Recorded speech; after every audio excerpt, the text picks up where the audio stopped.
Hi, everybody. Welcome to the XR Diaries. I have somebody very exciting here with me today.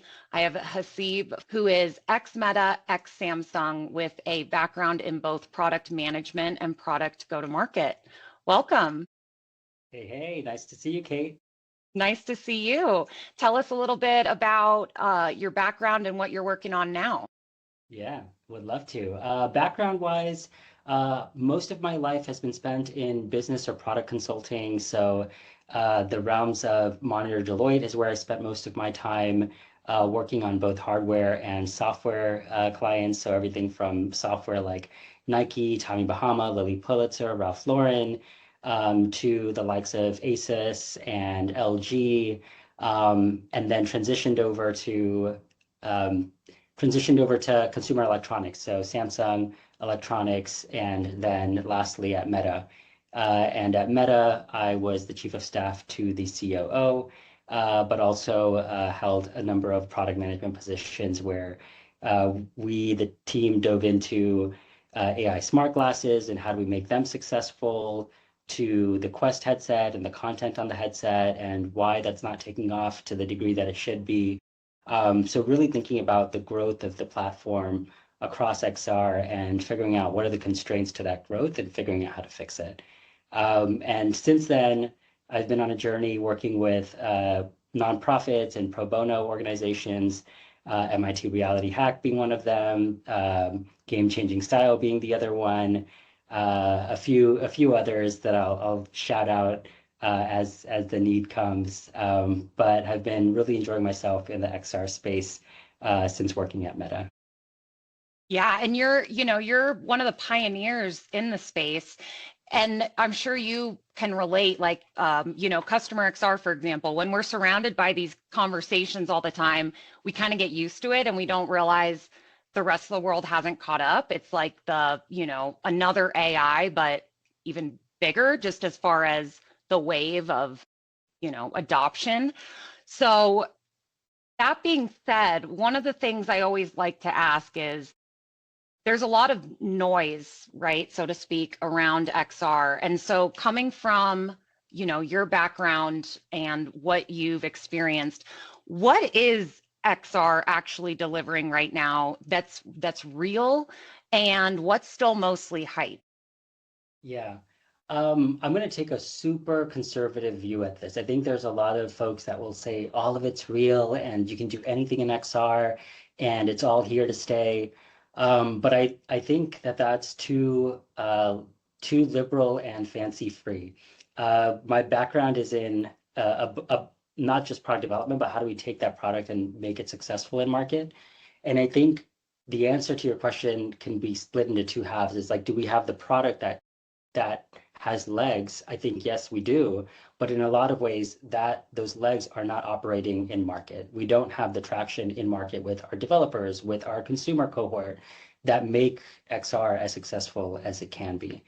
And so when I think about what are the ways or the areas that it is successful or it's not successful, or like, what do I think about the industry in overall? I think that it's not where it should be, and there is a lot of hocus pocus background to it.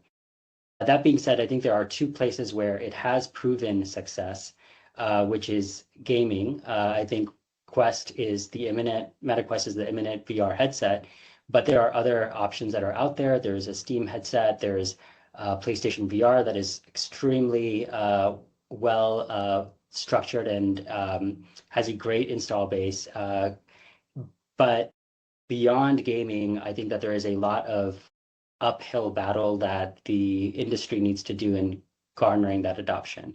One place that is a transition spot from gaming to another place, another focus area, is social world building. And what I consider social world building is the likes of Roblox and Fortnite, where folks aren't just there to play a game, they're there to interact with other people and get an understanding of how we communicate with others and build social relevance. And that space, I think, is a prime growth area that is just sort of at the cusp of growth. We've seen apps like VRChat have a pretty decent retention rate and install base. We've seen Roblox have tremendous success, maybe not in exactly VR, but in social world building in general on mobile, have an extremely successful hit rate. And I think that that is a good indication of where XR and VR can go in the future. But beyond those two areas, I think other industries, name it, medical or retail or healthcare or you name it. I think that is yet to see very, very strong traction. Now, there are some use cases like Johnson and Johnson uses VR for medical training, and yes, it's substantial, it makes sense, and it works for them. But beyond those very minute and focused use cases, there isn't as much traction, and I can get into why that might be. Yeah. Yeah, that's interesting because, uh, you know, another thing that we talk about a lot is VR has been around a while. Oculus was around and then Meta bought Oculus out. And so, based on how long it's been around, you would almost think that it would have higher adoption. But I know that there's been blockers there for multitude of reasons. What are your thoughts around that? What are some of the main reasons? Yeah, I think the biggest blocker is really seeding the right developer base for that particular product. Most of the developers are out there are either Android developers or iOS developers, and not Meta developers. And Meta needs to do a better job of making sure that it can both give the developers that it needs to create XR products better incentive to create and a better community to create with. And that's something that Android XR and iOS, Apple are very, very good at doing. And I think, frankly, that is the thing that keeps the install base low because there's not enough content to be created on XR devices. And there's not enough content to be created on XR devices because there's not enough developers to create on those devices. And so I think there's a big fix that's going to come in the next year or two with Samsung XR and iOS's next set of headsets coming out. We're going to see a slew of iOS and Android developers now really focus on building XR content because that's something that they're already used to building. It's a platform that they're already used to building on. And with that groundswell of content, we're going to see much more applications develop on XR headsets. And then therefore, a lot more folks saying, oh, that's something cool and interesting. Like, let me try that new Yeah. thing that popped up. And once they get bored of that, let me go try this other thing that popped up. What's going on Yeah. right now is that there is some interest, and we do see a lot of uptake in daily average usage and monthly average usage during like December when people first buy the headset. But after a while, they get bored of the content that's on there, and there's not enough of a refresh rate for the content and new content coming out because we don't have the developer pool that we need. And this is evident Wow. because, for example, Meta just this month pulled away from Horizon Worlds VR because the creator and the developer base for Horizon Worlds VR was so either so low or the quality was so low that the install base then became so low. And so they had to pull away and focus on mobile because that's where they see a lot of developers actually having the skills to create. And there are far more mobile developers than there are VR or XR developers. But that's also because a whole community and a Yeah. whole infrastructure exists around mobile. Wow. I mean, that's something that people wouldn't think about very Yeah, often. yeah. Um, and I heard a term that they were talking about the big VR reset or the big XR reset. Is that a term that you've Oh, heard of? I don't know if I've heard of this, but like let me know if you let me know what your context is for the term and I can think through if I have maybe heard of it in Yeah. a different way or form. Um, just like rethinking the whole XR strategy, how they're going to go to market with it, but that could just be a term that we were, Oh, using. when And you say it's a term, do you think is it a meta like focused on Meta's version of VR? yes, yes, Oh, I see. Huh. I'm not surprised that that's the case. I think that is how they're going to coach it to the external audience when they want to repivot some of their internal yeah, resources around, where they're like, this isn't us giving up, this is a repivot. And I do think it right. is a repivot. I think they're focused more on AI building tools than anything else. And I think that that is super helpful because what's problematic is that developers don't have easy building tools for XR and VR. And when you invest at the next year in AI building tools, the years after that will become much easier for developers to adopt and build on VR and XR. Now, my problem with this is that I don't think Meta is the person or the organization to do it, because they've had a problem with retaining developers because Wow. they're so likely to drop something that already has so much traction. So, for example, Horizon Worlds VR had gained a pretty decent following, but they decided to drop it. And so now all the developers that had been tuned and focused on creating worlds in Horizon Worlds now are just going to say, well, I'm going to go elsewhere and look for that. I'm going to go to Yeah. VR chat or I'm going to go to Roblox. And when VR starts up again for Meta, they're going to have to find a whole new set of developers to come back to them. And likely developers are going to say, well, I'm not going to go back because I don't know when they're going to drop their thing if it's not successful or if they don't find the success in it. And this isn't the first time. They also dropped an AR AR development tool called Spark AR maybe 3 years ago, and we ran into the same problem. Those Spark AR developers, the augmented reality developers, were floored because they spent all of their time and resources building creative content on this augmented reality platform just for it to go away. And Oh my so gosh. now they're going to say, well, I'm not coming back to this. I'd rather go back to Yeah. Android or Apple where I know when it's built, it doesn't just get pulled from underneath. Wow. Wow. So yeah, that's a whole like industry, I mean, developer problem. And also, this is a very niche skill set that, they can go and work anywhere as far as, places that need that skill set. So being at a place where it's like, hey, I don't know if this is, going to go away after all my hard work. Whereas if I go over here, I know that it's safe. Yeah. So a lot of leaders that will be seeing this video, or that a lot of leaders that I talk to, are XR curious, or maybe it's the first time they're hearing about it. So if a leader that is curious about XR but hasn't committed, or maybe they haven't even dipped their toe in, what would you recommend? Where would they start? What could they, get them exposure to this world? Yeah, that's a good question. Give me just a second to show you what I think will help. I like the term XR curious. Yeah, that is good. That is very good. So, Haseeb, there is a lot of leaders who are curious about XR, or some people that will be hearing this or watching this that have never even been exposed to it. Maybe it's the first time they're hearing about it. So, for a leader who is XR curious, what would you say to have them be exposed to this? Where would they go? What would they do Yeah.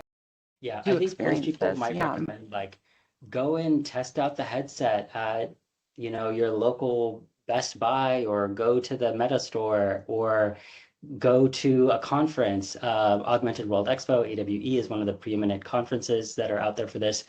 I find that trying to do that without any liaison or direction is extremely hard. AWE and other conferences are so overwhelming that you just kind of become a fly on the wall and you don't really get to know what's going on. There's not enough context. And so what I'll recommend is something that gives you heavy context and I think is actually not so much work on your part and is much more fun. And that is to join or participate or attend a hackathon, a XR hackathon specifically. The two preeminent XR hackathons that happen in the US are on the East Coast and the West Coast. On the East Coast, there's MIT Reality Hack or Reality Hack at MIT. And then on the West Coast, there's a Stanford XR hackathon, and both of these happen every year. I lead one of the tracks on at the Reality Hack MIT hackathon, namely the Reality Hack for Startups track. And the reason that I want to recommend this is because it's the only way for you to really get your hands dirty, but do so without risk. It's a 4-day hackathon, And what happens is when you arrive there, there is a slew of developers that gather, about 400 every year, and they get split into teams. And some of the sponsors and the other organizations, companies that are there, introduce their products to these developers.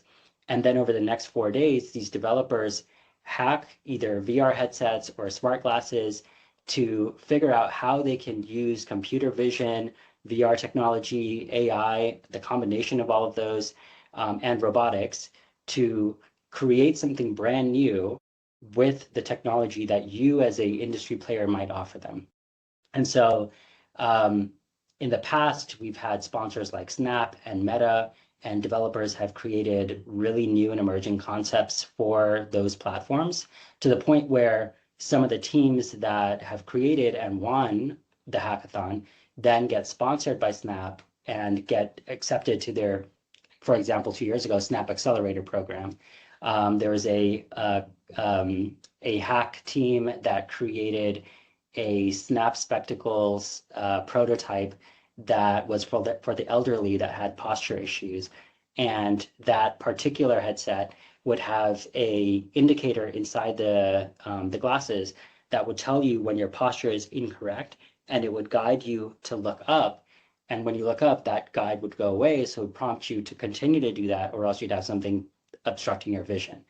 And that won first place, and it was super simple and super easy, but it got accepted to the Snap Accelerator program, and apparently Snap is now developing something very similar to that on their glasses. And so if you are looking to figure out what developers are creating in this space, what better way is there to go to a hackathon and see what developers can create for your particular industry in a matter of 4 days, and then work with those developers Wow. to see if you together can take it to market. I've found it to be a super thrill of a ride. It's been super fun to both do and see the developers grow, and some of the startups and the industry partners that we work with there really see their products come to life at the hands of these relatively nascent and some very advanced developers. Yeah. Wow. So two things. For those of us who have never been to a hackathon, what, in a nutshell, how could you explain that? I know it's 4 days and you get all this exposure to XR, but how would you pitch that to somebody? Yep. Um, how would I pitch a hackathon to somebody that doesn't know what a hackathon is? I would say it's a way for you to figure out how your product and a existing product can serve a very particular use case with the help of developers that are going to be hyper focused on that particular use case for the next 4 days. And the way that that happens is that a slew of 400 people get together, and you can go to those 400 people and say, I have this cool product. Can you help me create something for it? And the reason that you want to create something for this product is because the user base for this product is in need. They're in dire need of help to see or to get context of their spatial awareness, or they need some kind of other ability that computer vision and VR and AI and robotics can give them that make their life better. And with that prompt, a slew of developers will come in and say, all right, I want to build for this. And they compete to see who can build the most prominent prototype in the next 4 days. And a slew of judges, me being one of them, and there's a number of others, will come and rate the prototypes that are developed in the last 4 days. And like the top winners either received a monetary prize or some sort of prize or acceptance into a intern program or an accelerator program and whatnot. So it's a great way for Wow. both developers to experiment with new products and for enterprises, large and small, to get their product out there and really get a sense of like, does my product make sense in the VR space? Like, do people want to Yeah. develop something for it? And how are developers using it? And what feedback can I get from them to see if something is even feasible? Yeah. And so I would love to see developers or enterprises from varying backgrounds really show up and say, well, we have a problem with our user base, or we have this particular problem and we think XR will solve it. go for it. Let's see if you guys can solve Yeah. it. And in that process, let's see if you guys can win a prize doing it. Wow, and I like that it's small enough. 400 people is a lot of people, but compared to some of the other conferences, 400 people is still a fairly intimate crowd. So I love that So aspect of it. that it is 400 people, but remember, if you're like an enterprise that's there and you're just saying like, hey, can you build for this? You're not going to get all 400 people building for your stuff. Yeah. You're going to get like four teams, Yeah. and that's like four people to a team. That's 16 people. And so you'd really be working with 16 people over the next 4 days and learning from them about what are the ways in which they've tried other experiments with XR that may be applicable to you or may not be applicable to you. So it's really advanced, quick learning for someone that is trying to understand XR and the applicability of XR for their industry in a way that I think a conference doesn't really do. Yeah. What industries? So this is like a two-part question. What industries would you like to see more of there, or what industries do you see most there? Yeah. And then which industry do you see adopting VR and XR, next or most Yeah. widely? I think I'll answer the last one. Which industries do I see adopting it most widely? And the way that I'll actually frame it is most easily, because within 4 days, you don't really have that much time to create something. And so there's no better litmus test to know what's going to be around the corner than to test developers to say, what can you create quickly? Right? Yeah. And it's like, okay, I created this. And then figuring out what industries are they creating for that can be created quickly is a good indicator of, well, this is probably what's going to become a thing soon Yeah. because that's where they're focusing their efforts on. And I will say a lot of focus is put on healthcare and health adjacent spaces. So how to create something that gives contextual awareness to the folks that are neurodivergent, have trouble seeing, are elderly, have trouble walking, and using VR or smart glasses or AI or robotics in the combination of all of those with computer vision, assisting those in that space has been a reoccurring theme, especially from the winner's circle that I've seen. I'll give you an example of one of the prototypes that have won, and it was called Kindly. This happened in 2026, so this January. And Kindly is a team that focused on developing a solution for the Meta smart glasses, so the ones that I'm wearing, where they'd hack into the camera of the glasses and sync what I'd be seeing with my phone contacts. And the reason that they're doing that is because if I had Alzheimer's and I had trouble remembering who I'm looking at, there's no better way to do that than to say, let's use the camera on my glasses to sync to my phone and then look up pictures of the person that I could be looking at because they're a family member of mine, or I've communicated with them through email, and then say that person's name and context back to me in my ear to say, for example, I'm talking to you, Kate. It would say, this is Kate Nelson. You spoke with her multiple times over email and spoke to her last week about X, Y, and Z. And now I have the contextual awareness to be like, hey, Kate, how's it going? I know we spoke last week. That was great. Like, let's continue the Yeah. conversation. And honestly, I don't have Alzheimer's yet, but I definitely have this problem of Yeah, same. context-aware memory, which I do not have. And so solutions like that maybe start with a very niche use case, but then expand to be something more broadly used and used by you and me, people that don't have Alzheimer's, but Yeah. need it for us to have accessible memory in a way where we don't have it today. And so that won a runner-up in one of the community hack tracks this past year, and is exemplary of how healthcare really is at the forefront of some of these developers' minds. So I would say like healthcare is the prominent track that I've seen people create for. And then what I wish was more relevant and sort of came into this space is the arts and fashion, and a bit of retail. And I understand why it's not there. I think it's because the arts and the fashion and retail, you kind of have to be like external to the environment. Like you're not necessarily in an enclosed space. And there's some like easy low-hanging fruit, like you can put on the VR headset in a museum and maybe it'll, like the stuff will like float around and change. And they have those kinds of things that are like pop-ups in New York that actually do very similar things today. But I'd love to see more of that and really experiment with more of that space at the hackathon. What I do see at the hackathon is more industrial level prototypes, which I think are actually amazing and really helpful for the users, the audience that you're catering to, Kate. But for sort of like pie in the sky, let's see what else is possible. I would love to see the arts and fashion and music represented more. Yeah.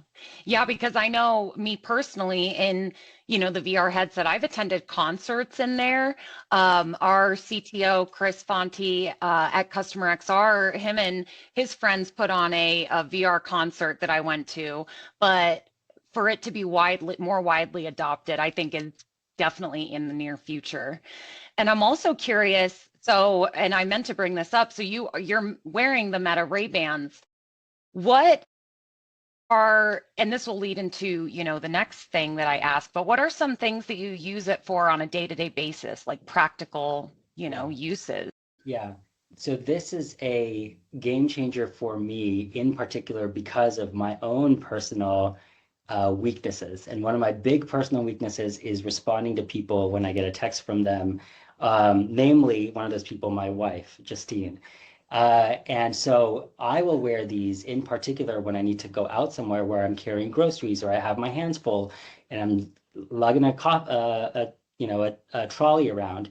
And when I'm doing that and I get a buzz in my phone, I'm just so there's too many barriers to me reaching into my pocket, getting the phone out, Yeah. looking at the phone, seeing it's a text, and then responding and then putting it back while I'm trying to like grab stuff off the shelf and get stuff that it is so much easier as I'm strolling around with my trolley that I get a message in here and it says text from Justine Fonte, and it'll read me the text and Yeah. it says, do you want to reply? And I'll say yes, reply with ABC.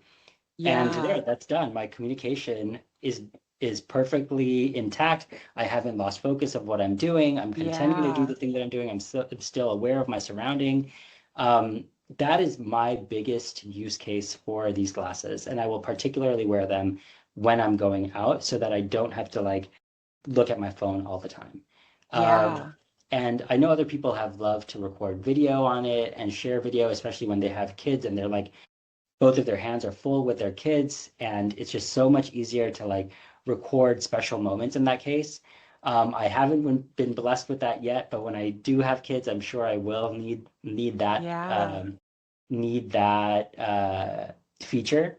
But for me, it's really the call-in feature and the natural language processing of the AI that makes it super helpful for me to assign tasks to myself, call people, text people, respond to people in a way that is super, super easy. Yeah, because I have that same problem too, and I hate it because I'm sure to other people it seems like, oh, Kate just never replies to me or Kate's ignoring me, and it's like, no, I that's never the intent. So being able to do it right when it happens, regardless of where I am, what I'm doing is, I mean, it strengthens relationships or maintains Yeah. relationships, it maintains communication and allows you to go about your day to day while still doing that. That's interesting because I've also heard people maybe using it for like maps or maybe seeing like their desktop on it or Mhm. watching videos. And so, but that's why I asked about the practical uses because that's I think where a lot of people are wondering like, how is this going to fit into my day to day? Yeah, yeah. And that's a good question because even when we internally figured out some of the features, um, we realized that we weren't positioning the glasses to showcase what those features are to people because it's a very steep learning curve. So for example, the first generation of these glasses that came out, they had the AI embedded features, but we saw that nobody was using them. And the reason that nobody was using them is because the very normal way they know how to use any kind of call feature for Siri or for Siri-like features is like pushing the button and saying, "Hey, what's that thing that I'm looking at?" And like the camera will look Yeah. at it and then it'll just say, You're looking at a cup and a monitor. Cool. Yeah. Wonderful. That added no value to my life. Yeah. But I haven't learned how to ask questions to a AI agent in a way that adds value to my life. And so the second generation of glasses we came out with, we made it so that the go-to-market strategy was very different. It was focused on influencers and users in social media showing how they could use the glasses in a way that made their life easier. And so one of them was the example that I gave you is like someone skateboarding, but also responding to text at the same time while skateboarding, which you Yeah. cannot do. You cannot like have the balance of your body and text at the same time on a skateboard. So like just impossible. And so that's one use case. And then the other is like thinking about how to use the camera and the AI features on the camera in a way that actually propel your life and like give it continuity. So we had a slew of commercials that came out towards the end of last year with this guy that was going to meet his girlfriend's father, and the girlfriend's father knew all about aerodynamics and was an aerodynamics engineer, and he wanted to brush up on what he could talk about with his father, his potential father-in-law. And so he used the AI feature to say, hey, over the next 3 months, just as I'm walking around, can you just give me tips on what to discuss about aerodynamics? And every few minutes it would say, well, this part of aerodynamics is really important because of this particular finding that just occurred in the last 2 weeks. So this will be something super important to talk about with your father-in-law. And so using the use case in a way where like I'm not at my computer and I'm not just searching, give me use cases for Yeah. thermodynamics. It's like, how can I absorb information and be more contextually aware of information while I'm not using my hands or while I'm on the go? And that learning has taken a long time, and not one that we anticipated needing to happen. So Yeah. it took 3 years of iteration for the smart glasses, not just the actual features on the smart glasses, those almost stayed the same, but more so learning or helping the audience learn what the features are and how to use them took time to adopt. Right. So it's no different from the computer. I'm sure if somebody handed you a Apple laptop in 1985, you'd be like, I don't know how to use this. Yeah. I'd be Yeah. using it to, I don't know what, watch TV, and that's it. Yeah. Or play That's solitaire or yeah, yeah. Minesweeper. Yeah. And so there was a learning curve that needed to happen. And I think we're just seeing the learning curve for AI smart glasses. And as we've seen over the last year, AI agents really take hold of both the audience and the developer community. Yeah, and that brings me to something that you and I talked about is there's people that we'll talk to or just people in general that are like, okay, well, are people really going to wear a headset on their head for, multiple hours in a day? Or is this really going to be in practical uses? And what's your answer to that when people ask that? Yeah, I'm glad you asked because when I was first in this space, I think this has happened when Facebook was changing its name to Meta, and all of my friends came to me and they're like, I can't believe that happened. Do you really think we're all just going to be in the metaverse in a VR headset for 8 hours a day? And my pushback to that was, well, if in 1980 somebody had come up to you and said, you're going to be staring at screens for 15 hours a day, and you're going to be doing all of your work on a screen, no matter what, that person would say, no, absolutely not. That's crazy. Yeah, That doesn't make any that sense. doesn't You make would you would sense. need human interaction. And yet here we are, like 40 years later from Yeah, 1985, saying, I'm talking to you on a screen. I'm going to be I looking at my know. phone 200 times a day, and I'm going to be watching TV later, or I'm going to be in my VR headset. And so I don't think it's actually that far off that we'd be spending significant time in a VR headset or something a little bit lighter than that.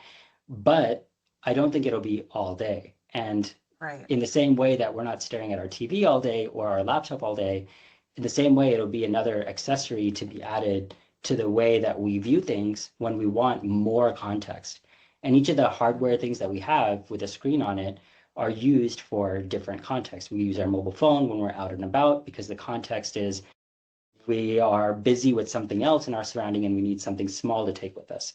We have a big screen TV at home because we want to have an amazing immersive experience when we're watching some kind of movie. And in the same way, in the future and some parts of today, when we want more three-dimensional context from sort of all around, we would want to immerse ourselves in VR. So we have that spatial, visual, audible, surrounding experience that makes us feel like we're in a different world or we're in a different dimension. And our friends are there and they're also right next to us in that Yeah. other dimension.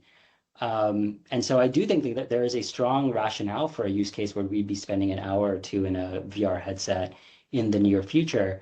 I think it's just a matter of what we were discussing earlier of do we have the developers that are going to create the content, and is there going to be enough content for us to jump around into different things in that space? And I think I would analogize this to in like what the 90s when we had TV, there was a time when people didn't watch TV that much because there's just not enough content. Like the TV Yeah. would turn off or something at like 8 or 9 p.m. and you Yeah. just had Yeah. like, like Programming static stopped. screen. Yeah. And so when you say like, well, back then people didn't used to watch that much TV. Well, it's like there wasn't TV to watch. Yeah. And then so in Yeah. the same way, when you say people aren't really in the VR headset, they're not really adopting it. Well, my answer to that is there's not that much to adopt because there's not enough developers creating content that make it so that adoption can be a thing. And so I'm really looking forward to Samsung and Android XR and Apple's headsets coming out that is really going to drive that increase in adoption from the developers that are used to creating on their platforms, and then are going to help create something more magical and fun on the XR Yeah. headsets. Do you have a couple minutes to go over the okay? Yeah, Because yeah, totally. yeah, okay. Um, and it's really interesting that you bring that up because I think especially, within the last 40 years, technology advancements have mainly been to increase and amplify communication between people, the phone, the internet, our smartphones and VR. One of the coolest things about it is that I can be in the headsets sitting next to hanging out with somebody on the complete opposite side of the world. I can hear them as if they're right next to me. I can hear them behind me.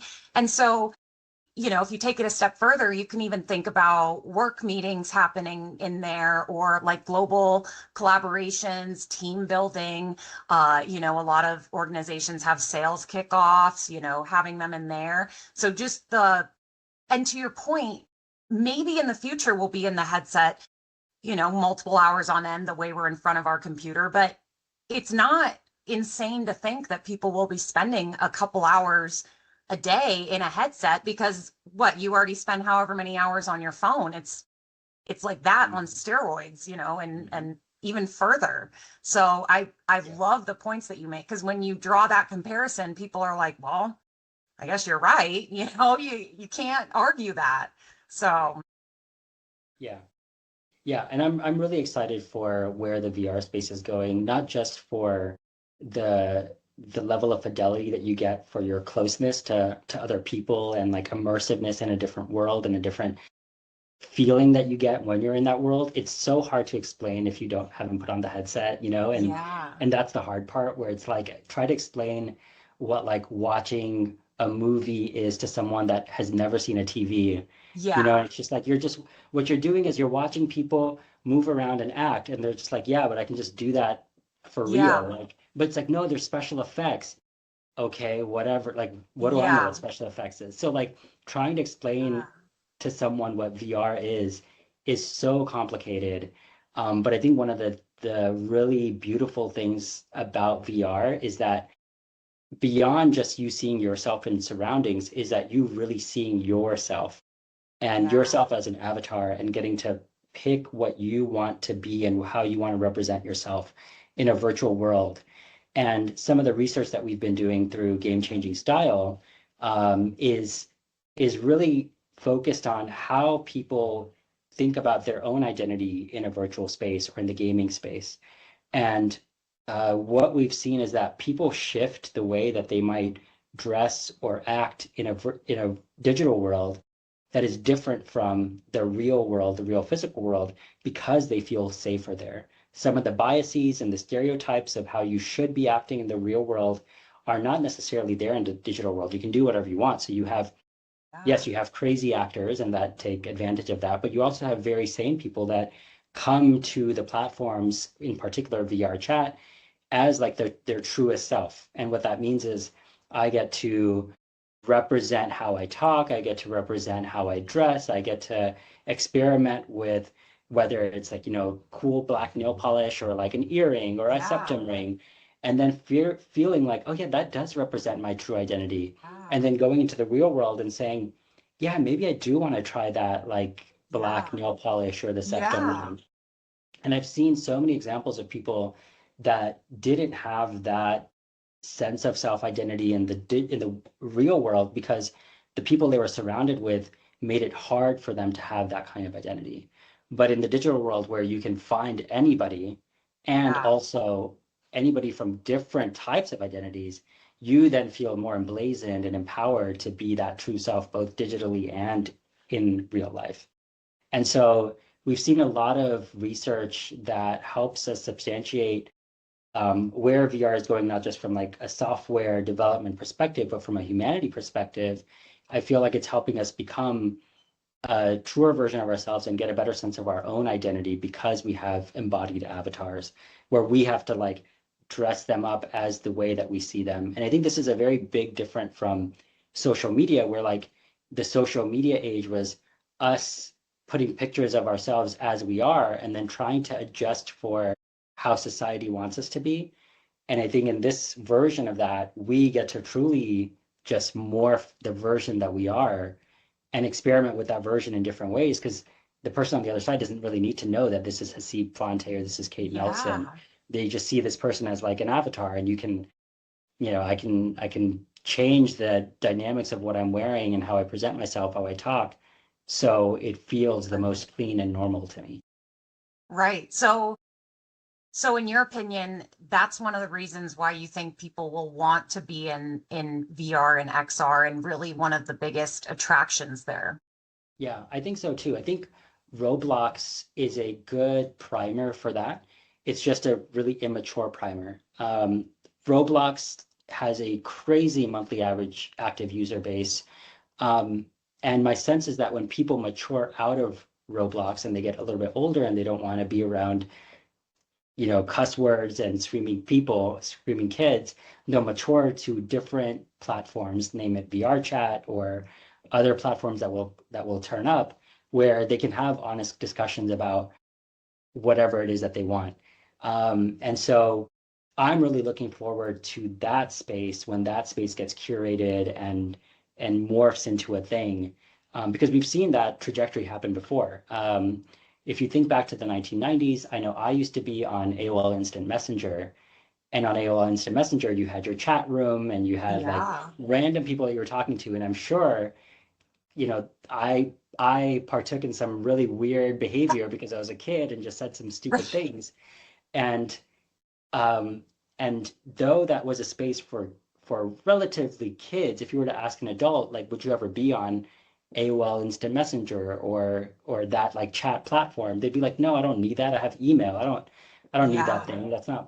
That's for kids, not for adults. Well, Yeah. like fast forward 30 years later, and all of the messaging platforms that you and I as adults interact on is a structurally sound and similar way to AOL Instant Messenger.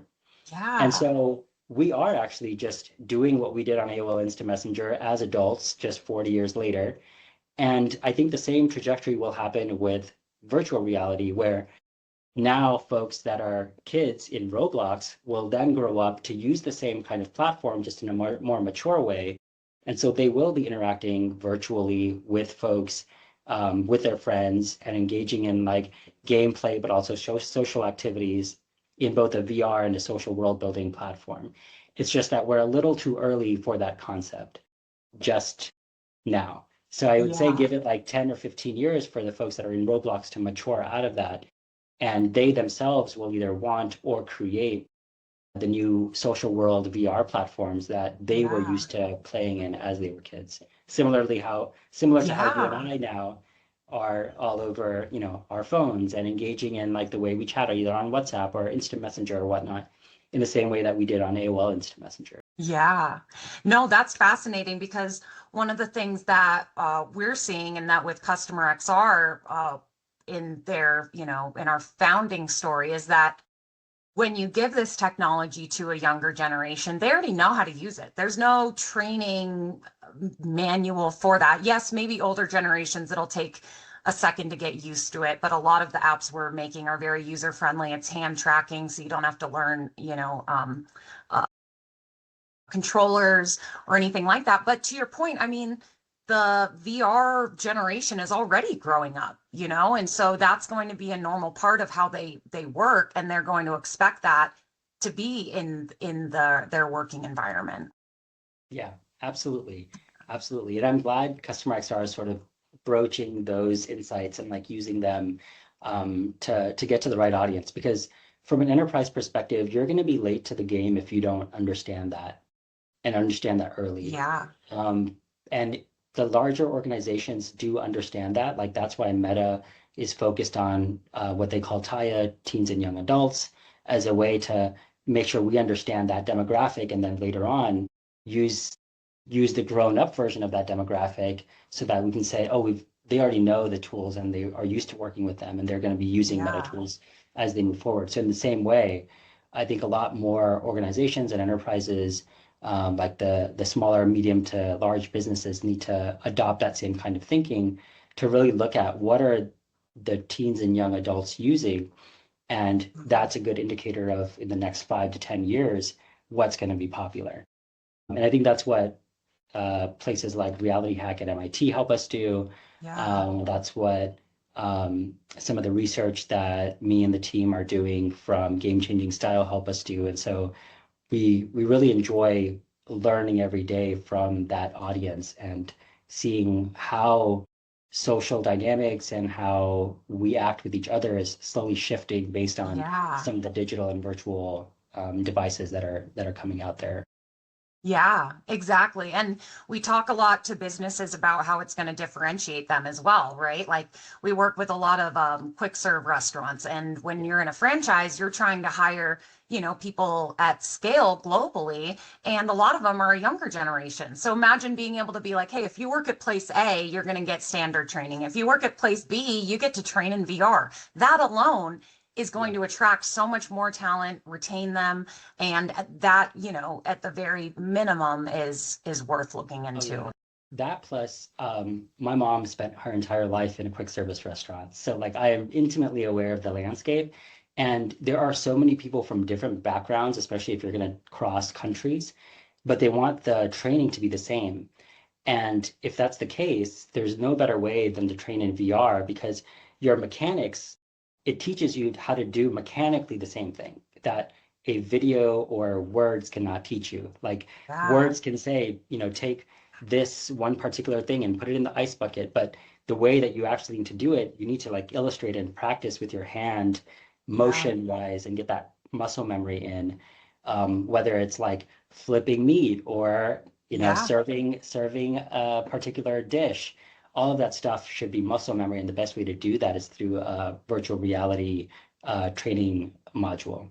Absolutely. That goes for a quick service restaurant, but it also goes for healthcare and doing surgery, and it also goes for wiring electronics that are, high risk or high potential. And so there are a lot of use cases that I think are worthy, and I'm glad Customer XR is really focused on creating the content that is required to explore those use cases, because I know large organizations like the Metas of the world have not been there for enterprises in that way. Yeah. And you bring up a great point about safety and, anything that is dangerous or impossible to learn in person. Maybe it's disaster scenario for an energy company, or maybe it's teaching somebody to operate a very expensive, potentially dangerous machine in XR. You have a lot less injury, a lot less, margin of error. And I mean, the benefits just go on. And so, it's pretty cool to see it advance from, hey, this is a gaming device for my kid, or hey, this is something I got for Christmas a few years ago, it's just sitting in my closet, to, hey, this is something that I'm going to be using and my team's going to be using and other people are going to be experimenting with. So yeah, this is all super exciting. Yeah, I'm excited for it too. Thank you so much. So another thing I like to end with and ask is there anything that you're working on or any events you're going to be at that are exciting or anything you want to share? Yeah. What I'm working on. So the two things that I work on annually are Reality Hack at MIT. So I would love for the folks in your audience to take a part in that. You can reach out to me, and I'll connect you to whomever we need to connect you to be either a sponsor or a participant as an industry sponsor or as an organization that is not in the space but tangential to the space, but wants to understand how tactically XR can be used in your space. And so would love any participation for Reality Hack at MIT. It's a great group of people and an amazing 4-day event that I look forward to every year. The second is um, the work that I'm doing with the FIGS, which is the Fashion and Gaming Awards. It's being put together by an organization called Game Changing Style, which I'm the COO of. And what we typically do is conduct industry research and insights into how gaming and fashion and identity cross paths. So what are the avatars within a game wearing? Why are they wearing that thing that they're wearing?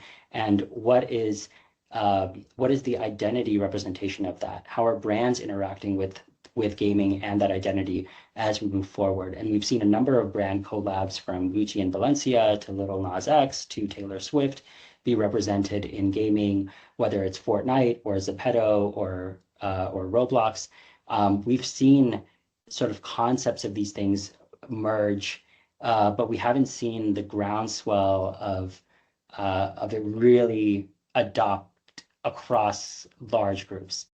And so we would love to continue that research and do that, perform that kind of insight so that we can make it available for ourselves and understand how consumer habits are changing and brand habits are changing within avatars and identity and gaming.